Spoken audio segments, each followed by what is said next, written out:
అందరికీ దాదాపుగా నేను చెప్పే ఉంటాను ఈ విషయము. ఒకప్పుడు సమాజంలో సాంఘిక దురాచారాలు చాలా ప్రబలి ఉండేవి.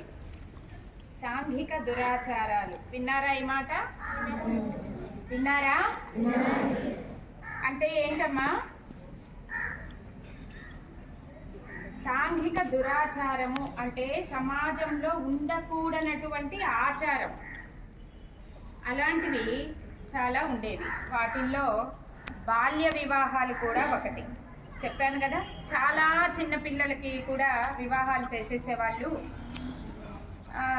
దాంతో మనకు ఎట్లంటే పసి పిల్లలకు, అసలు ఊహ తెలియని పిల్లలకి కూడా పెళ్ళిళ్ళు అయిపోయి వాళ్ళకి ఏదో చాలా పెద్ద ఏజ్డ్ పర్సన్స్తో అవ్వడము, వీళ్ళకు ఊహ తెలిసి ఏంటి సమాజం ఏంటి, మనిషి ఏంటి, వివాహం ఏంటి అని తెలిసే లోపల ఆ వ్యక్తి చనిపోవడము, వీళ్లకు మళ్ళీ వివాహాలు కాకుండా అలాగే వితంతువులుగా జీవితాంతం ఉండిపోవడము, ఇలాంటివి జరిగేవి.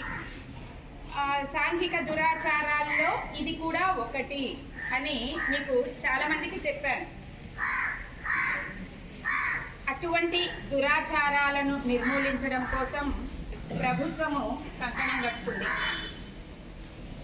బాల్య వివాహాలు అనేది దురాచారమే కాదు, చట్టరీత్యా నేరం కూడా.